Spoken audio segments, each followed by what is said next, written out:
Hey there everybody, this is Chelsea here with Let's Talk. Today we're gonna do a whole review of all the tenses we've learned so far. So English tenses, as you know, can be tricky. There are some situations where there's two options, but usually it's pretty clear which one you should use. So let's start by going over the ones we've learned so far. As you know, we have 3 times: present, past, and future. And then we have 4 different ways we can talk about each of these times. We have simple, perfect,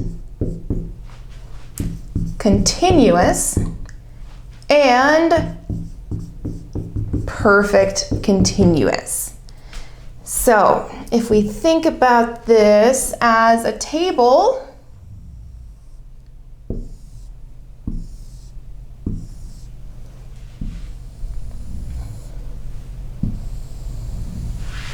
there is a tense in each of these boxes.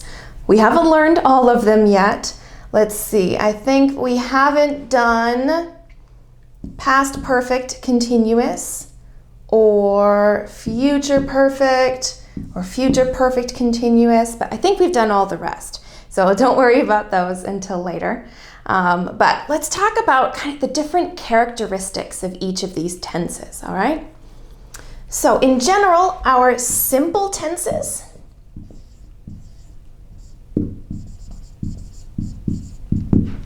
they tell us facts, feelings, and habits.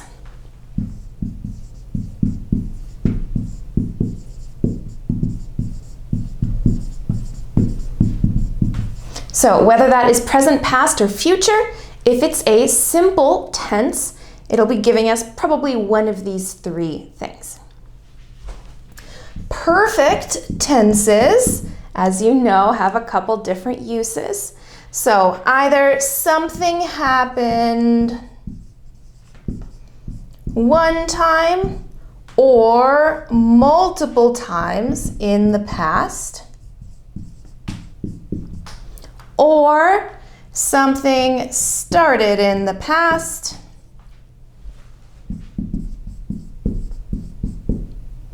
and it's still true. Now, the perfect tenses, what the past is, will change. For present perfect, the past is any time before now. But for past perfect, the past is any time before that time in the past. So what we're relating it to can change a little bit.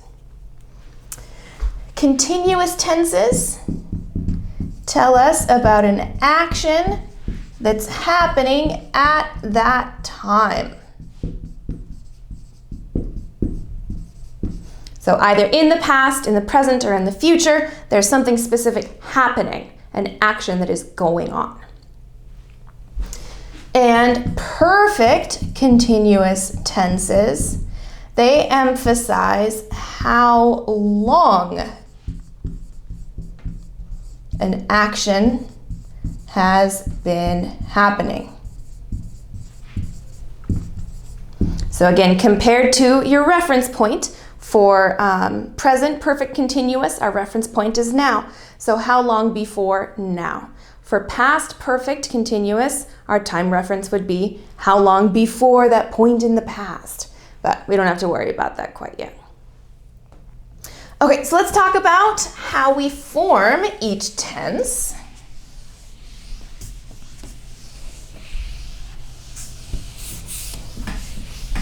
Just a little reminder of our verb structure. Okay, so starting with our simple tenses.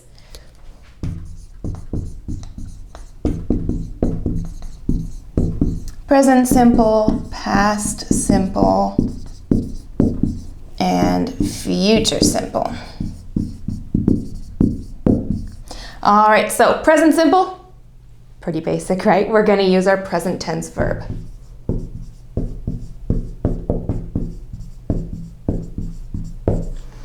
And for past simple, we will use our past tense verb. All right.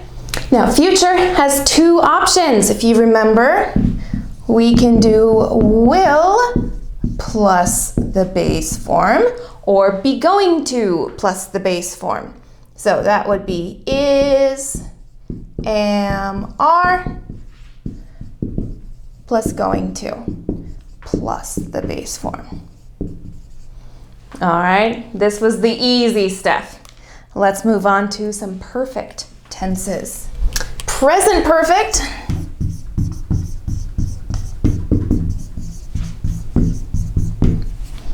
uses has or have, and then not the base form, but the past participle.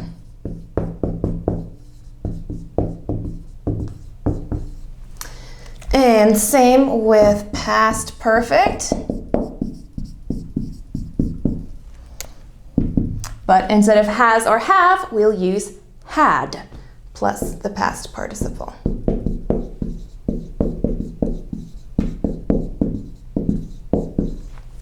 Okay, continuous tenses. Present continuous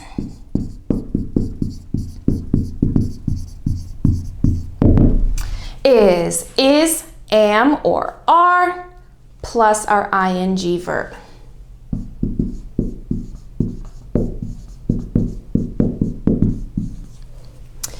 And past continuous,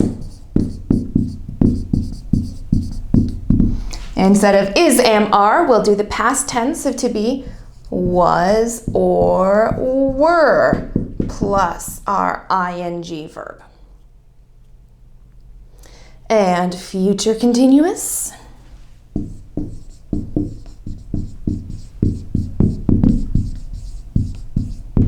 I'm sure you can see the pattern by now. Future continuous will be plus ing or is, am, are going to be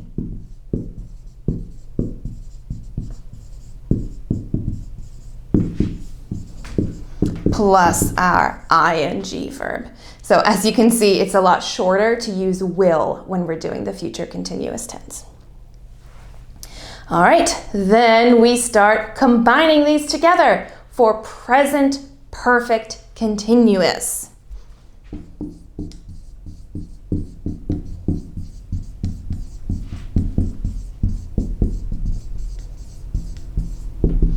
All right, so present perfect is has or have plus the past participle. Present continuous is to be plus ing. So we're going to squish these together. We get has or have been plus our ing verb. All right, so for all of our tenses, they're going to follow the same word order when we form a question or a negative. So, a negative statement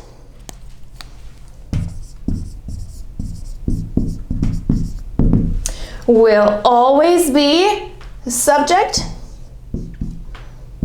then the auxiliary verb, then not, then our main verb, and object or other if we have it. Now remember that present simple and past simple don't have auxiliary verbs already, so we need to add do or did. So I can give you an example here. I do not like dogs. That's a lie. Dogs are adorable, but work with me. I do not like dogs. Or I have not seen a dog. So regardless of what your tense is, it will always be the auxiliary verb, then not, then your main verb. It's just for present simple and past simple, we have to add that auxiliary verb in extra. Now, questions are also always going to be in the same word order. So depending on the kind of question, you might have a question word. Put that in parentheses. It's optional if you've got an information question. But if you don't, then it'll start with our auxiliary verb, then our subject, then main verb, and then object or other. And again, this works for every tense, and for present simple and past simple, we'll have to add our auxiliary verb in. Let's see, when did you buy a house? Or, let's see, let's do continuous. Why is he laughing? All right, so same word order every time. I know English grammar can seem complicated, but we do have these patterns that you can follow. So I want to go over and give you an example of each of our tenses in a sentence.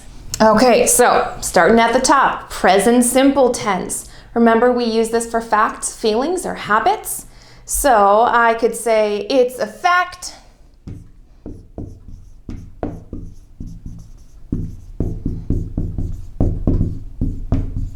I perform at this club every weekend. It's a fact, it's a habit. It's both. It's something I do a lot.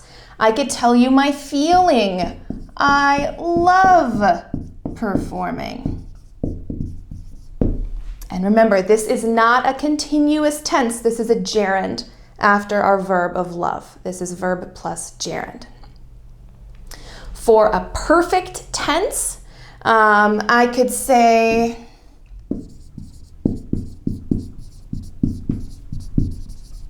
I have performed here dozens of times. Remember, we can use perfect for multiple times before our time period, or I have performed here since March. For something that started in the past and it's still true. These are both good forms of a present perfect sentence. Present continuous. I am performing my new song right now. So present continuous tells us what is happening at this exact moment. I am performing my new song right now. And if we combine our present perfect and our present continuous to present perfect continuous, I could say,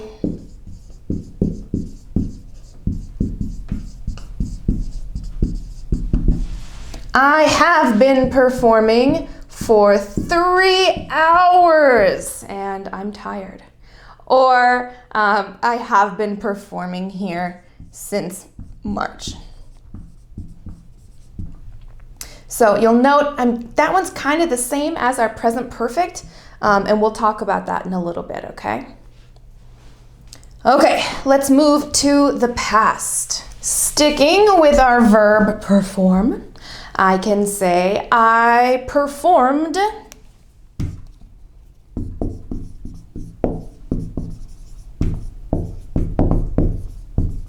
with my friend last week. This is a fact. This is an event, something that happened in the past. Past continuous.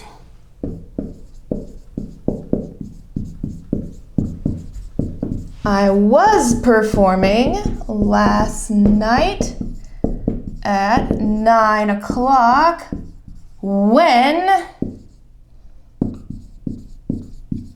a robber stole my car. Oh, bummer. Remember, with past continuous, we're often saying that something was happening and then something happened in the middle of that time. So I was performing, and during this time that I was performing, a robber stole my car. And that other event will be in past simple. Okay, past perfect.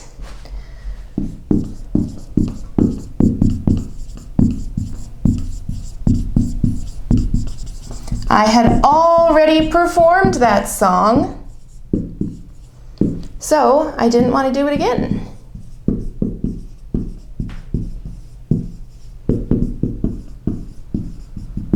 So this is our event in the past. I didn't want to play this song. And before that event, I had already performed it. So past perfect. Two things in the past. One thing happened before the other thing. And that one will be in past perfect. All right, let's talk about the future tenses that we've learned. So remember, with future simple, we've got will and be going to. They can be used interchangeably. I will perform a new song next week. Or I am going to perform a new song next week. Both totally fine, up to you. And last one is future continuous. I will be performing when your plane arrives. So this will be happening when this event happens in the middle of it. Okay, that is all of our tenses. I'm going to end it here for now, but stay tuned for the next video where I'm going to talk about some common confusions between these tenses and how to know which one you should use. So for now, this is Chelsea telling you it's not nerdy, being wordy, and let's talk again soon.